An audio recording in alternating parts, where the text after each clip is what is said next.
I never thought I'd witness the moment when the most powerful military alliance in history would be rendered strategically irrelevant by an economic masterstroke. But that moment has arrived. And what terrifies me isn't just what Russia accomplished in the Caucasus. It's how few policymakers understand the financial architecture behind this checkmate. Russia hasn't opened a new military front.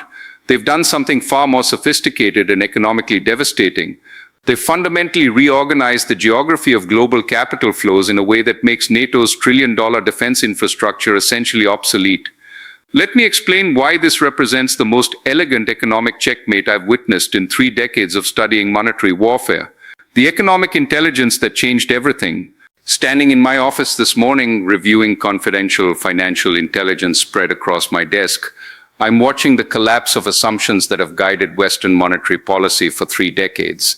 This isn't about tanks or missiles. This is about the systematic construction of alternative economic systems that function entirely outside Western financial control. For decades, our monetary dominance rested on a simple premise: control the choke points, control global capital flows. The SWIFT system, dollar-denominated trade, Western banking networks, these gave us immense leverage over international commerce. But what happens when someone builds a completely new financial highway that bypasses all your toll booths? That's exactly what Russia has accomplished through the Caucasus corridor. The $100 billion economic weapon NATO can't counter. Russia hasn't invaded Georgia or triggered Article 5. Instead, they've constructed something far more dangerous to Western economic hegemony, a fully operational north-south economic corridor that connects Russia directly to Iran, India, and the Persian Gulf, completely circumventing every Western-controlled financial and trade choke point.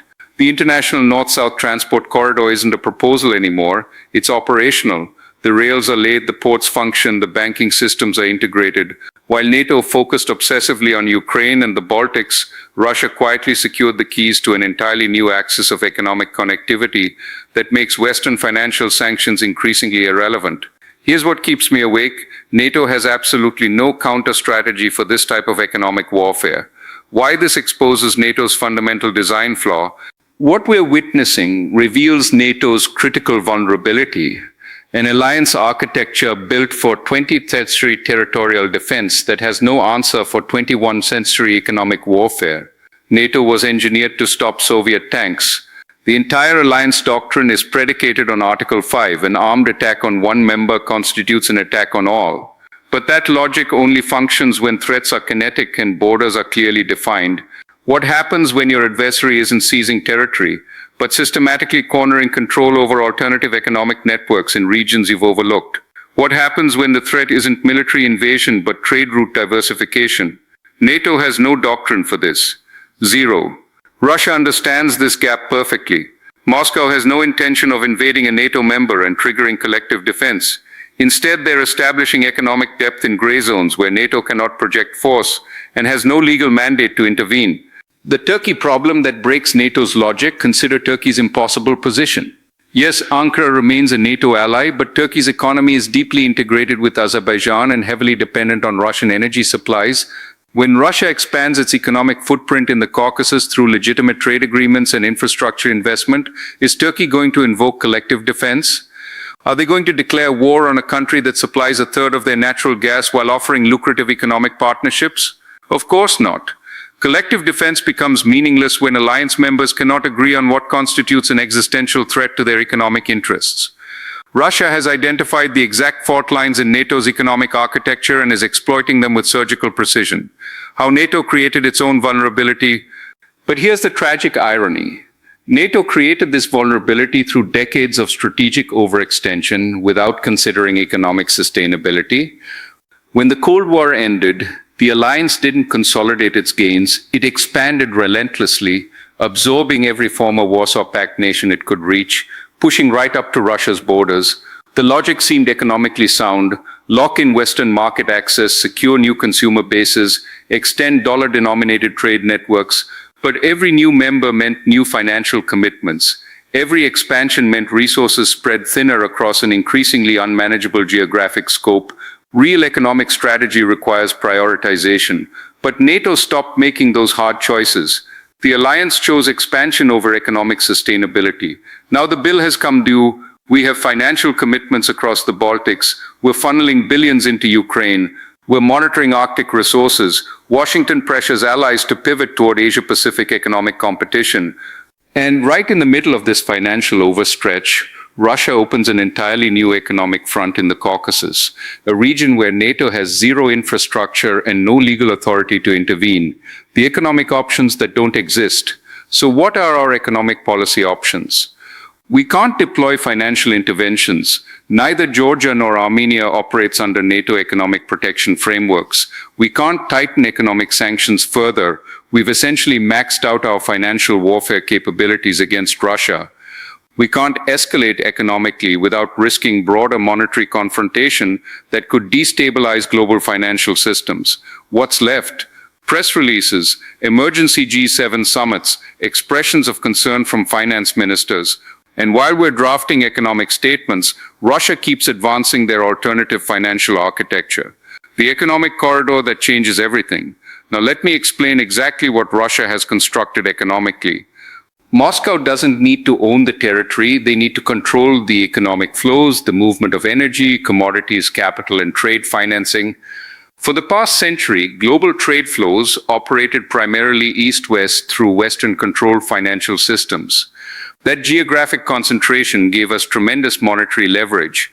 But what happens when major trade routes shift from east-west to north-south, operating through alternative financial networks? Western monetary leverage evaporates. The corridor is fully operational. Russian goods, energy, and commodities can now move through Azerbaijan and Iran to reach Indian Ocean markets using yuan, rubles, and other non-dollar currencies, completely bypassing Western financial oversight. NATO's economic checkmate. Here's NATO's fundamental problem. There's no military solution to economic realignment. You can't enforce a no-fly zone over a trade agreement. You can't airstrike alternative banking networks. You can't deploy troops to stop bilateral currency arrangements. Russia doesn't need to defeat NATO militarily. They just need to render Western financial architecture strategically irrelevant by constructing parallel economic systems outside our monetary control. The Caucasus corridor isn't an isolated project. It connects to a much larger global economic realignment that I've been tracking for years. A BRICS financial architecture consider BRICS expansion, Saudi Arabia, Iran, UAE, Ethiopia, Egypt joining. These aren't ideological alignments against the West. They're risk management strategies. These countries are building parallel financial institutions, alternative development banks, new currency clearing mechanisms. Why? Because we turned the global financial system into a weapon. When the United States froze Russia's sovereign reserves in 2022, every central bank received the same message. Your assets are safe until Washington decides you're an adversary. Every finance minister started asking, what if we're next? They began constructing alternatives, not because they hate Western financial systems, but because they fear monetary dependence. This isn't ideology, it's financial risk management. And once you build economic infrastructure, you use it. The de-dollarization acceleration. We're now witnessing trade settlements in yuan, rubles, and rupees at unprecedented scales. Saudi Arabia is actively discussing energy pricing in non-dollar currencies. India is paying for Russian energy through rupee-ruble mechanisms. These aren't diplomatic protests. They're structural fractures in Western monetary dominance. The Caucasus corridor connects directly to these broader shifts. It's not merely about moving Russian commodities to Asian markets. It's about constructing an entire economic ecosystem that operates independently of Western financial oversight, regulatory frameworks, and sanctions regimes. The framework, economic imperial liquidation. Let me introduce a concept from my analysis of historical economic transitions. Imperial liquidation. Liquidation isn't sudden collapse. Collapse is dramatic, Rome falling, the Soviet Union imploding overnight. Liquidation is managed decline. It's the recognition that the overhead costs of maintaining global economic dominance have become unsustainable, and you can no longer afford to run the international monetary system. History provides the perfect case study, the British Empire after 1945. Britain didn't lose World War II, they were victorious, but victory bankrupted them economically. The costs of maintaining global financial leadership exceeded the returns. So they executed managed liquidation, transferring monetary hegemony to the United States while preserving core economic interests. That's where the Western-dominated financial order stands today. The economics of hegemonic decline, the business model of monetary hegemony is broken. The returns on our primary instruments of financial power are diminishing rapidly. Russia's move in the Caucasus represents an economic stress test. Moscow is essentially asking, does the West still have the financial bandwidth to defend the periphery of its monetary sphere? The answer appears to be no. We can probably maintain dollar dominance in core markets, Europe, North America, parts of Asia, but peripheral regions like the Caucasus, Central Asia, significant portions of Africa and Latin America are drifting away, not because we were defeated militarily, but because of economic exhaustion. This is what financial imperial liquidation looks like in real time. The post-dollar transition. But liquidation isn't extinction. Post-imperial Britain didn't vanish economically. It remained a significant financial center, but stopped being the global monetary hegemon. That's the future-facing Western financial systems. Not economic apocalypse, but monetary demotion. We're entering a multipolar financial world where Washington and Brussels are no longer the only voices that matter in global economic decision-making. Critical financial decisions will increasingly be brokered in Beijing, Moscow, New Delhi, and Riyadh through institutions we don't control. The three fatal economic assumptions. Remember the three strategic miscalculations that led us here. First, we believed economic sanctions would bring any targeted nation to complete financial submission. We were catastrophically wrong. Russia adapted by building parallel monetary systems that actually strengthened their economic sovereignty. Second, we believed NATO expansion would strengthen our overall economic security through market integration. We were wrong. Expansion created financial overextension that weakened our ability to respond to economic threats. Third, we believed Western monetary dominance would last indefinitely because our financial systems were inherently superior. We were devastatingly wrong.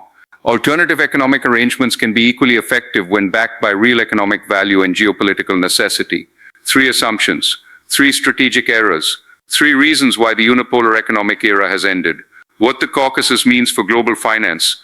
What's unfolding in the Caucasus represents the definitive signal that the era of unquestioned Western monetary dominance is over. By weaponizing our financial systems and overextending our economic commitments, we inadvertently incentivized half the world to build alternatives to our monetary architecture. We're transitioning from unquestioned financial dominance to necessary economic negotiation with competitive monetary systems. NATO isn't obsolete militarily, but its economic mission must evolve fundamentally.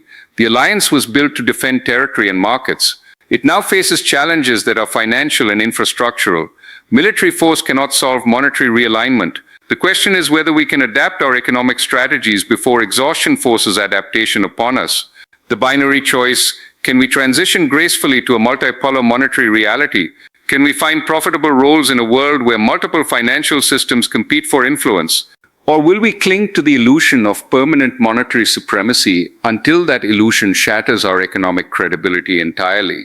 What happened in the Caucasus is a preview of the financial world we're entering.